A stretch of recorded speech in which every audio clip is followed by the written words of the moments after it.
कपिल सिब्बल साहब 1 करोड़ रुपए फंड दे रहे हैं कि क्या कर रहे हैं। मैं बोलता हूँ कपिल सिब्बल साहब, एक केस मेरे साथ जो हुआ है, मैं आता हूँ और मेरी फाइल को केवल पुटअप कर दो और फिर आप मेरे विरोध में सरकारी वो वकील बनता है ना, वो बन जाना और मेरी और आपकी फाइट हो जाएगी। कानून क्या है?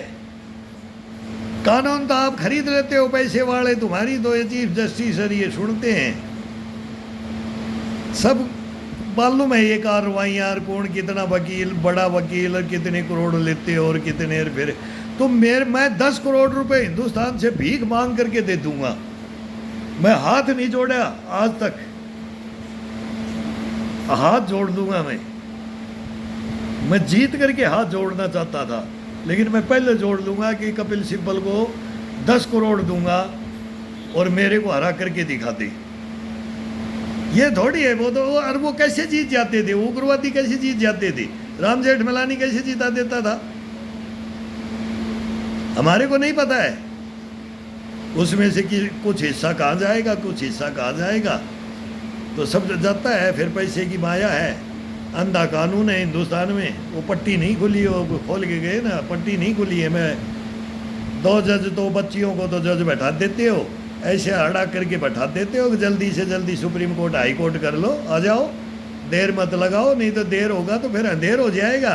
फिर वो जीएनजी खड़े, छोटे कॉकरोच खड़े हुए हैं, अब हम बड़े कॉकरोच आ जाएंगे। तो ये कांग्रेस भी कम नहीं है और बीजेपी भी कम नहीं है।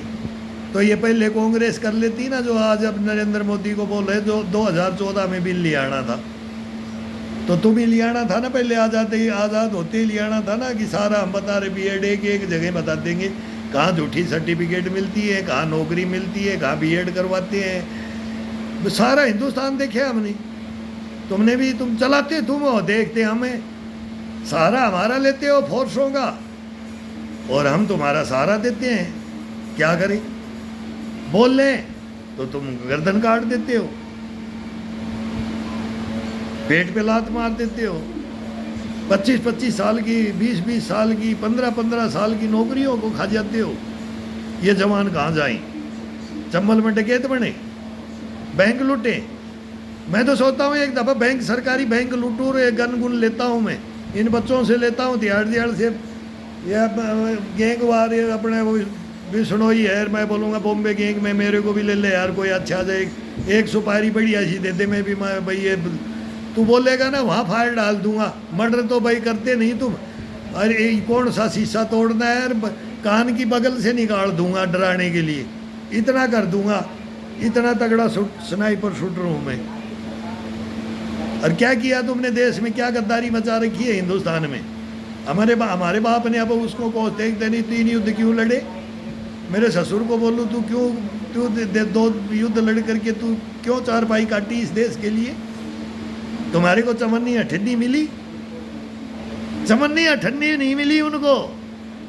केस देखो हिंदुस्तान की फौज का, जनरल बख्शी वहाँ मुच्छों घंटी लगा के बात करता है, ये वकील और ये बात करते हैं, राम जेठमलानी ऐसे ही बात करता था। गवर्नमेंट को तो कुछ समझता ही नहीं था राम जेठमलानी, ऐसे ये कपिल सिब्बल नहीं समझता है। तो ये ऐसे हो जाते हैं, ये मतलब इनके सारे वकील और एडवोकेट, ये कानूनों में फंसाना और ये करना। अब वो कर लो मेरे साथ, कितना करते हो देखूंगा, ये हिंदुस्तान भी देखेगा। हारूंगा नहीं, आत्महत्या नहीं करूंगा, लड़ूंगा, तुम हरा के दिखा दो। चलो आ जाओ पूरा हिंदुस्तान के, तुम माने हुए हो ना क्रिमिनल के, किसके लड़ते हो, और वो सारे मेरे लगाए रखे हैं ना देशद्रोही गद्दारी का, तुम गद्दार बन जाओगे, साथ में वकील भी गद्दार बन जाएगा। जब फैसला होगा ना तब देखेगी ये दुनिया। तो ये 4 फाइलें लेके आ रहा हूँ, ले लो और आदेश कर दो। हम तो ये विनती करते हैं कि नरेंद्र मोदी सुन ले हमारी बात, गृह मंत्री सुन ले, रक्षा मंत्री सुन ले, प्रधानमंत्री सुन ले, राष्ट्रपति सुन ले, चीफ जस्टिस सुन ले। ये थाने उड़े तो सब सही ये तो करते गए, तुरंत ये तो करते गए, ये ज़्यादा देर नहीं लगाते। इनको तो दिमाग सेंटर में मैं ला देता हूँ 2 मिनट में ही, लेकिन ये कानून को नहीं ला सकते ना। पुलिस थानों को और एसएचओ को और इनको, और फिर ये दोस्त बन जाते हैं। सच्चाई पे आओगे ना तो मानते भी हैं, हम भी मानते हैं, ये भी मानते हैं। सच्चा अफसर मिलता है ना, अरे एक दो अकड़ता है ना, उसकी अकड़ भी निकाल देता हूँ। जो इंक्वायरी अफसर है ना, कईयों की निकाल दी मैंने अकड़, दिल्ली पुलिस की निकाल दी मैंने अकड़। वो छोकरा भग के ही चला गया, वो फ़ोन ही नहीं कर रहा है, सब इंस्पेक्टर है वो।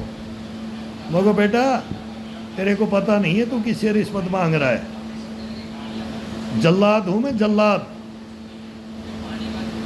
इस देश को सुधारने के लिए आया हूँ और एक ब्रिगेडियर को ग्राउंड में जवाब दे करके आया हूँ। शर्म नहीं आती तुम्हारे को?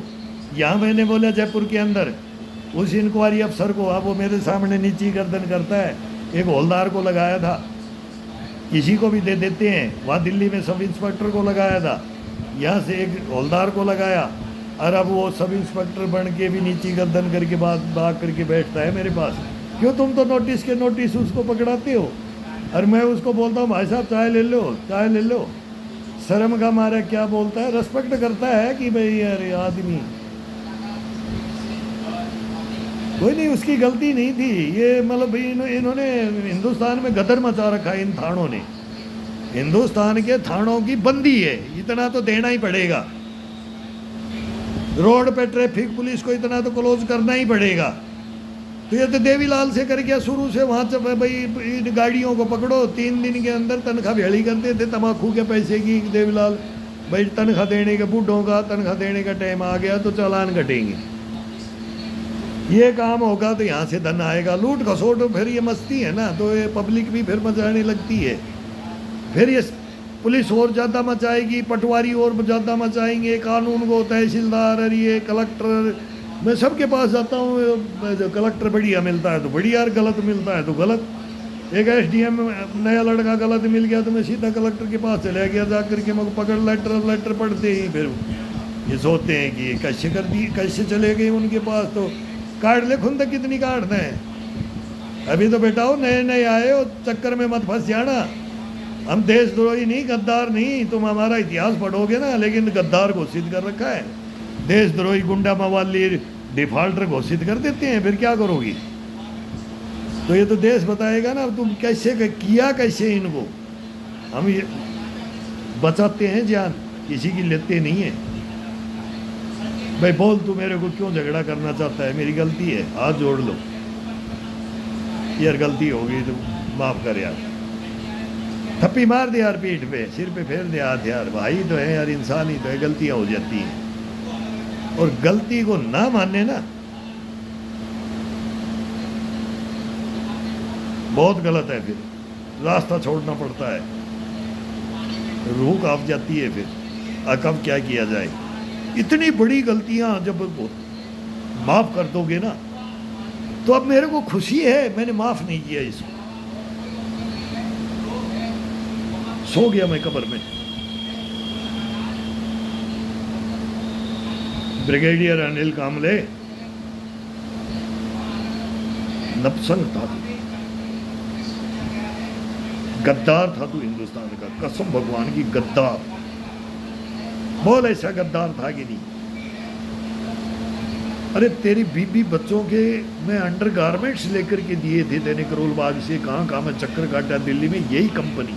मैं तेरे को ईमानदार समझा था वो तो, लेकिन मैं तो बाद में वो डाक डुटी मेरे तूने कितने महीने तक मेरे को वो पैसे नहीं दिए। मैंने SM को बोला, J को बोला, अगर मेरे को ये पैसा दे भाई। वो मेरा उस पैसा DIG ने सामान मंगाया था, ब्रिगेडियर ने, वो पैसे तो दिलाओ। वो तेरे से मांग रहे नहीं थे कि तू नहीं दे रहा था, क्या बात थी भाई? पहले तो ये बताया जाएगा ना क्या बात थी। और फिर मैं इनसे मांगता हूँ और ये मेरे को बोलते हैं कि दे देंगे, बोल देंगे, जवाब नहीं मिल रहा है।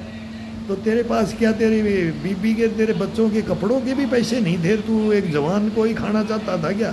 फिर वो मेरे को तू तुरंत, मैं सेकंड कमांड का बॉडीगार्ड था, बोल था कि नहीं, और मैंने उसको बोला था ये मरवाएगा।